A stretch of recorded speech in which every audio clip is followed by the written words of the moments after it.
자, 산업의 특징을 좀 알 필요가 있습니다. 1차 산업은 무에서 유를 창조하는 거예요. 생산입니다. 생산. 없던 거에서 있는 거. 즉, 황무지에서 쌀을 생산하고, 밀을 생산하고, 아무것도 없는 바다에서 물고기를 잡아오고, 이런 게 1차 산업 생산이에요. 생산의 종류에 뭐가 있다? 농업, 어업, 광업, 임업. 이런 게 1차 산업이 되겠습니다. 광업은 뭐죠? 산에 가서 곡괭이질해서 철광석을 캐내는 거. 이런 게 광업. 그렇죠. 광업이에요. 임업은 뭐야? 숲에 들어가서 나무를 벌목하는 게 임업입니다. 생산이다, 1차 산업은. 알겠지? 자, 2차 산업은 뭘까요? 1차 산업으로 생산한 것을 가공하는 겁니다. 쌀을 수확한 다음 공장에 가져가서 도정을 하고 케이스에 씌우고, 물고기를 잡아서 공장에 가져간 다음 갈아서 어묵으로 만들고. 그렇죠. 공업이라고 하죠. 2차 산업은. 광업으로 캐낸 철광석을 공장으로 가져가서 녹인 뒤에 재련을 하고, 즉 2차 산업은 가공, 공업이에요. 공업. 이해되지? 자, 생산하고 가공까지 했어요. 그럼 이제 3차 산업으로 들어가네요. 이걸 가지고 뭐 해야 돼? 팔아야죠. 서비스업이라고 합니다. 서비스업. 판매를 하죠. 판매들. 또 3차 산업은 서비스, 즉 사람들의 뭐야? 행위활동을 뜻해요. 사람들의 행위활동. 또는 지식. 이런 것들이 3차 산업이라 할 수 있겠습니다. 그럼 나는 지금 뭐 하고 있니, 이 시간에? 교육 서비스를 제공하고 있죠. 교육 서비스. 행위활동을 통해서. 뭔지 알겠지? 이게 3차 산업이 되는 거고, 산업화라는 것은 산업이 고도화되는 과정을 뜻합니다. 즉, 1차 산업에서 2차, 3차 산업으로 바뀌는 과정을 산업화라고 말을 한다. 자, 여러분, 지구의 자원은 한정적입니다. 다들 알고 계시죠? 그리고 사람들 역시 무한대로 사람들이 사는 것이 아니라 인구가 정해져 있어요. 자, 1차 산업부터 보자. 농업. 적당한 기술을 익히고 열심히 부지런하고 근면성실하면 누구나 할 수 있습니다. 어업, 광업도 마찬가지죠. 하지만 공업과 서비스업은 남들이 하지 못하는 기술을 보유하고 있어야 되고 능력을 가지고 있어야 합니다. 뭔지 알겠지? 알겠지? 자, 그렇다면 예를 들어 이런 거야. 누구나 농사를 지을 수 있는 농업이 있고요. 스마트폰을 개발하는 기술행정직이 있어요. 누구의 월급이 높을까요? 왜일까? 할 수 있는 사람이 많지가 않기 때문이라는 거지. 뭔지 알겠니? 그러면 우리가 사회가 발달할수록 누구나 하지 못하는 기술을 보유한다면 더 많은 소득을 낼 수가 있겠지? 이게 산업화라는 거지. 1차 산업에서 기술을 보유함으로써 2, 3차 산업으로 가는 과정. 이게 산업화가 되겠고요. 자연스럽게 노동 중심의 산업보다는 기술 집약적 산업으로 바뀌고 있다는 겁니다. 1차 산업보다 노동 집약적 산업에서 2, 3차는 뭐다? 기술 집약적 산업으로 바뀌고 있다.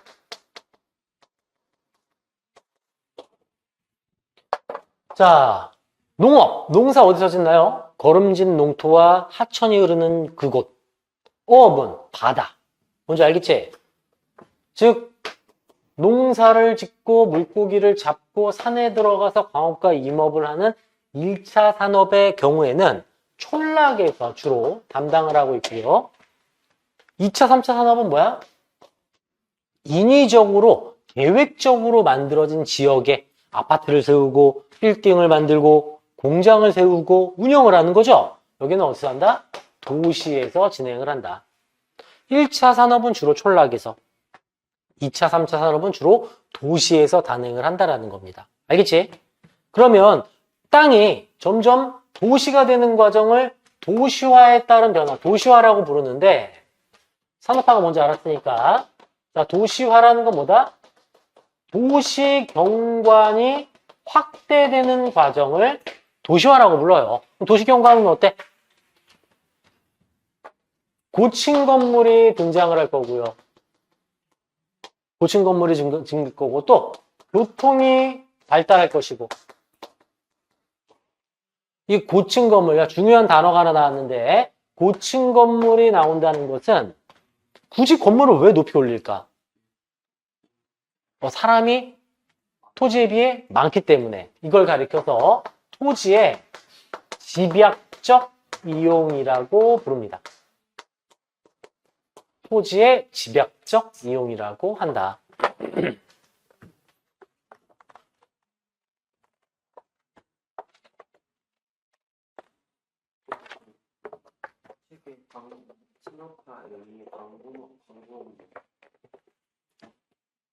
공짜가 들어가 있잖아. 공짜.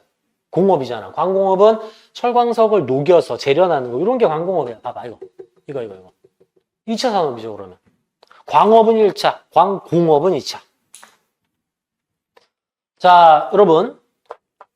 우리나라 한번 가볍게 볼 거예요. 이건 교과서에는 없지만, 간단하게 보면.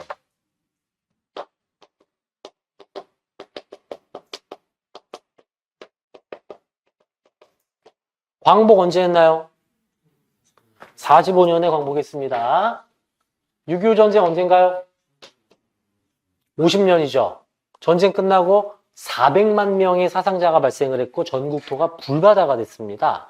즉 6.25 전쟁 이후인 1960년대부터 본격적인 산업화 과정을 겪게 되는데 이때를 우리가 정부 차원에서 1962년부터 1차 경제개발 5개년 계획을 수립하게 됩니다. 박정희 대통령은 63년도에 대통령직을 수행하고 이때는 계엄을 선포한 뒤에 임시적으로 국가재건 최고회의에서 이걸 실시를 하게 돼요. 자, 그럼 자 생각을 해보자. 여러분 이제 공장도 만들고 기계를 들여올 거야. 농사를 짓고 있다가. 왜? 1차 산업에서 2, 3차로 가야 되거든. 그럼 여러분 생각에 한 장소만 집중적으로 발전시키는 게 좋을까? 아니면 전국토를 동시에 발전시키는 게 좋을까? 그렇지. 그래야 빨리 나오겠지. 한 지역만 먼저. 한 지역. 뭔지 알겠지? 한 지역만 집중 개발을 하기 시작해요. 어디야? 수도권 중심 개발을 실시합니다.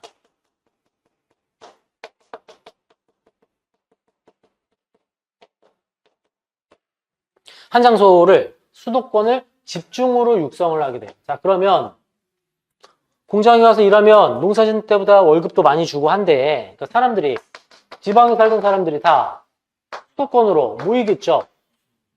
촌을 떠나 도시로 향한다고 해서 이를 이촌향도 현상이라고 하는 겁니다.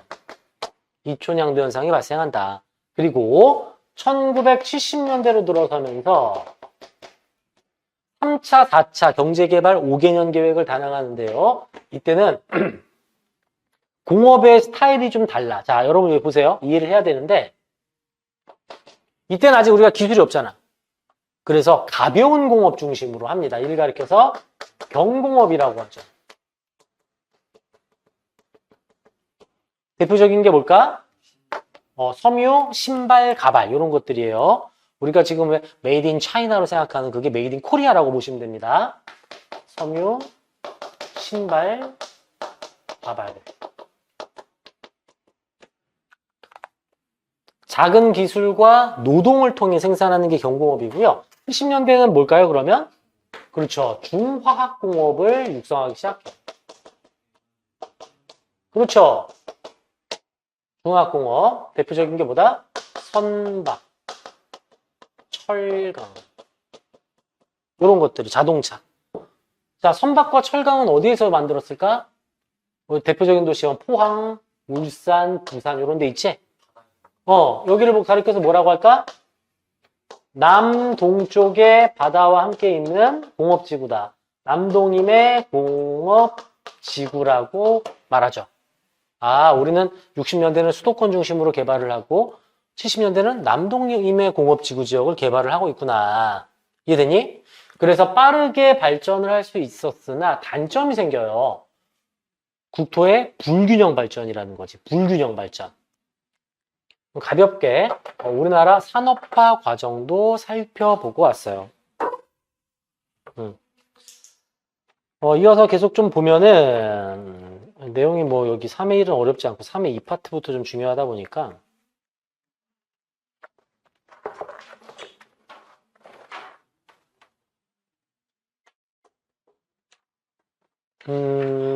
교과서로 바로 들어가 볼게요. 130페이지. 본교재랑 거의 흡사하지만 교과서 자료를 좀 같이 보면서 가보겠습니다. 산업화와 도시화는 무엇일까? 교과서로 볼 거예요. 자료집 교과서. 이게 훨씬 나을 것 같아서. 내용 같아. 정리가 똑같이 돼 있어요.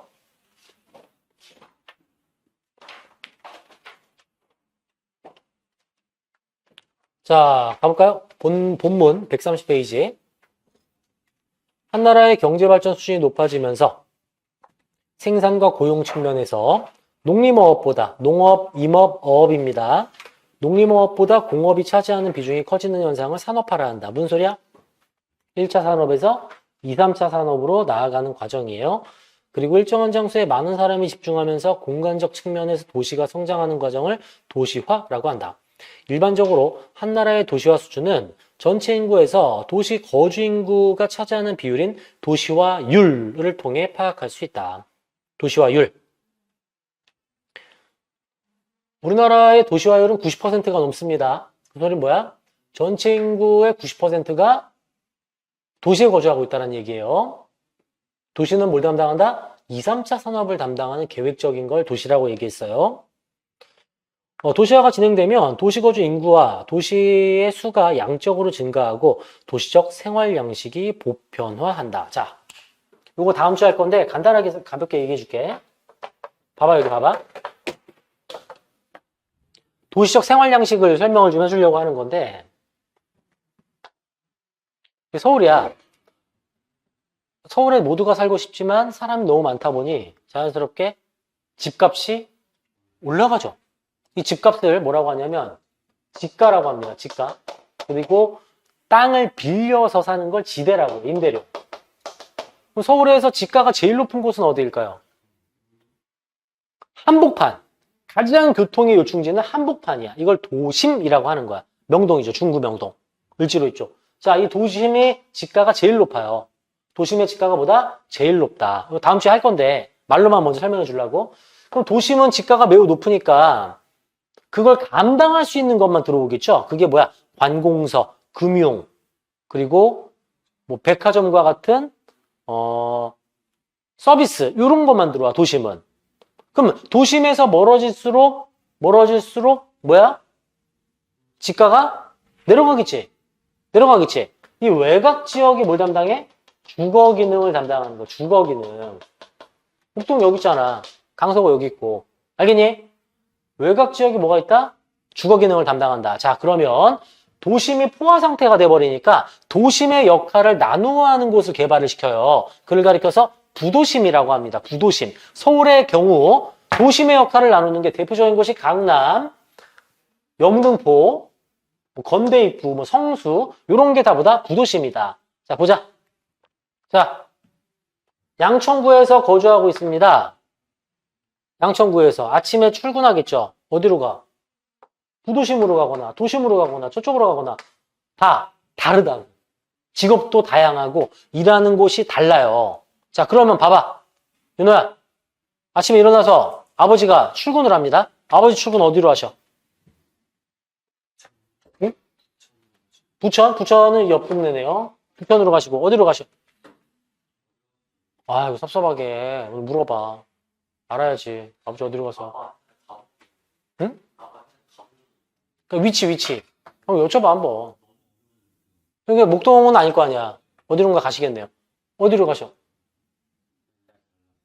매일 다르다. 자, 그러면 부천으로 가시고 매일 다르고 좀 다른 데 가시고 밤이 되면 목동으로 다시 모인단 말이야. 그러면 일하는 것도 다르고 하는 일도 다르고 위치도 다른데 서로 공감대 형성이 돼, 안 돼?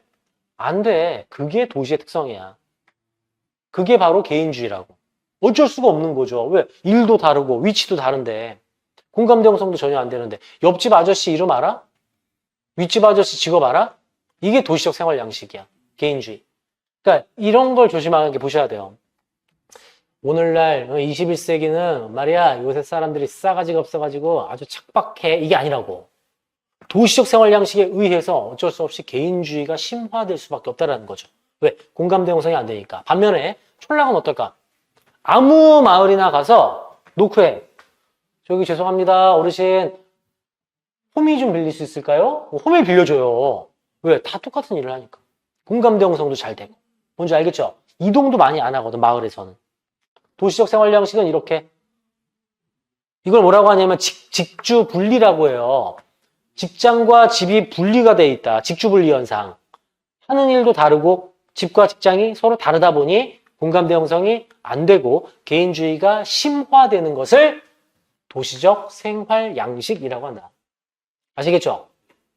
여기 나와서 다음 주 건데 얘기해 준 거야.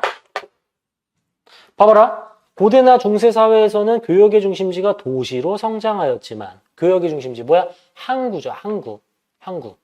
항구 중심으로 도시가 성장했지만 산업혁명 이후에는 공장에 들어선 공업의 중심지가 도시로 성장하였다. 자, 아까 뭐라 그랬어? 도시는 계획적으로 만들어진다고 했죠.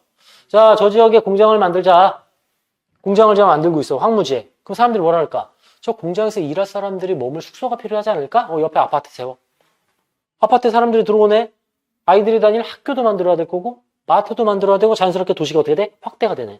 공장을 중심으로, 즉 일자리를 중심으로 점점 확대가 되는 게 도시의 특성이라는 얘기입니다. 알겠죠?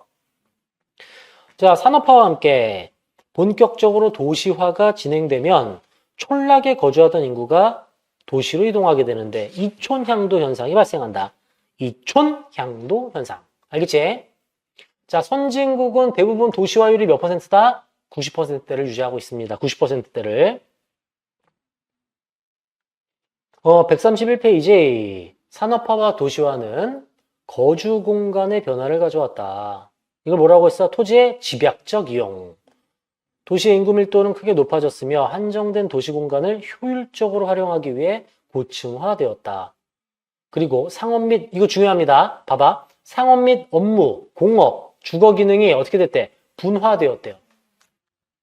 아까 얘기했잖아, 선생님이. 외곽은 주거 기능을 담당하고 도심은 관공서를 비롯한 금융을 담당하고 부도심에 회사들이 모여있고 기능이 분화되는 이유는 단 한 가지. 뭐다? 집가 때문이다. 뭔지 알겠죠? 기능이 어떻게 된다? 분화된다. 우리 이거 창문 열자마자 공장 막 보여? 연기 보이고? 여긴 주거 기능이기 때문에. 이 공업 기능은 다른 곳에서 하고 있다는 거죠. 뭔지 알겠지? 기능이 어떻게 됐다? 분화되고 있다. 분화되고 있다. 뭐 때문에? 집가 때문이다.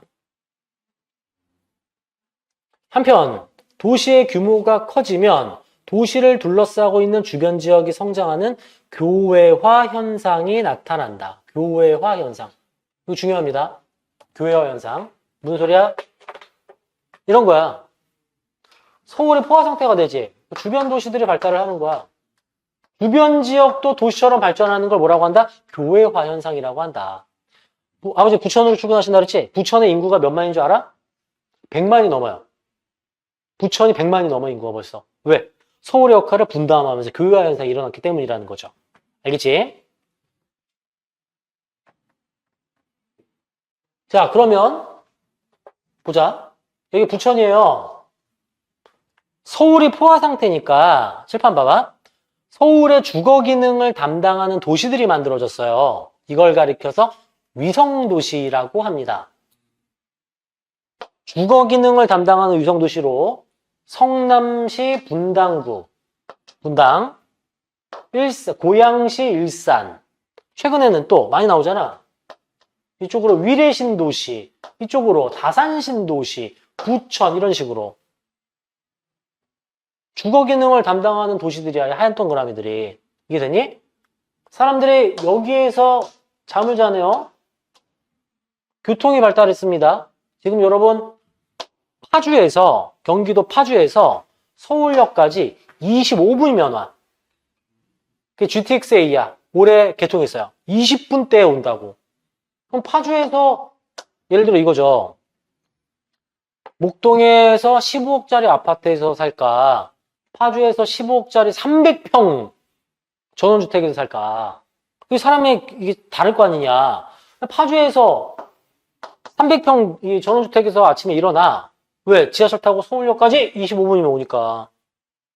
연결이 됐잖아. 아침에 여기서 일어나서 출근을 서울로 하고 밤에 다시 가잖아.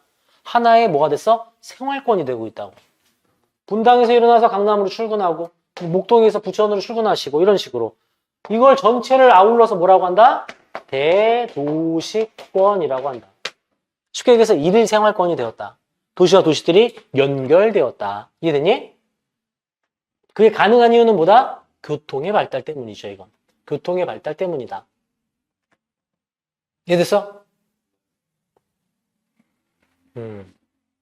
대도시권은 즉 보다 일일 생활권이라 생각하시면 돼요. 근데 문제가 있어요. 도시를 만들려면 뭘 해야 돼? 환경을 파괴해야 됩니다. 생태계를 파괴할 수밖에 없잖아. 그러니까 환경 파괴 문제가 심각해지네요. 여기 나오죠. 논밭, 숲, 초지 등과 같은 자연 상태의 토지 면적이 감소하고 콘크리트 건물, 아스팔트 포장 등과 같은 인공 구조물의 면적이 늘어나자 오염물질도 많이 배출되고 대기오염, 인공열로 인해 열섬 현상이 발생하기도 한다. 맨 마지막 줄에 열섬 현상을 체크해 주세요. 자, 여기는 흙밭이고요. 여기는 아스팔트예요. 태양이 내리쬐입니다. 아주 빠르게 데펴지는 곳은 아스팔트입니다. 그리고 흙보다 아스팔트가 더 빠르게 뜨거워지면서도 공기가 빌딩과 빌딩 사이에 가로막혀 있다 보니 이동을 하질 않아. 이 뜨거운 공기가. 주변보다 뜨거워지는 현상을 가리켜서 열섬 현상이라고 하는 거예요. 포장도로에 항상 등장하는 게 뭐다? 열섬 현상이 발생한다. 이해되니? 자, 밑에 봐봐. 이것도 알아둬야 돼. 하나 더. 자, 비가 옵니다. 여기 선생님 보세요. 비가 옵니다. 흙은 빗물을 흡수하죠. 진흙으로 물을 뭐 한다? 흡수하고 또 밑으로 지하수로 내려보내죠. 물이 투과한다고 해서 이를 가리켜서 투수 면적이라고 해요. 아스팔트는 물 흡수를 안 합니다. 하는 것도 있어. 되게 비싸. 못 한다고. 비가 오자마자 어떻게 돼? 바로 이렇게 물이 차버리죠. 이걸 뭐라고 해? 불투수 면적이라고 하는 거야. 물이 투과하지 못한다. 그러니까 뭐로 커지는 거야, 이거는? 홍수 위험도가 커질 수 있다는 거죠. 아스팔트는 뭐다? 불투수 면적, 홍수 위험도가 크다. 이게 통합자료실 도움자료에 나와 있어요. 넘겨. 별로 어렵지 않지? 재밌어. 132페이지는 아까 선생님이 얘기한 도시의 생활 양식이네요. 독특한 생활 양식이 등장한다. 두 번째 문단에 나오죠. 산업화와 도시화가 진행되면서 직장과 주거지가 분리되었다. 이를 가리켜 직주분리 현상, 직주분리 현상. 이에 따라 도시에서는 출퇴근 시간대 교통 혼잡이 발생하고 있다. 이거를 러시 아워라고 합니다. 러시 아워. 최근에는 도시와 촌락 간의 공간적 상호작용이 활발해지면서 촌락에서도 도시적 생활 양식이 나타나고 있다. 여러분, 촌락이라고 해서 초가집에서 살고가 아닙니다. 아파트 삽니다. 다 있어요. 전원주택이고 아파트고.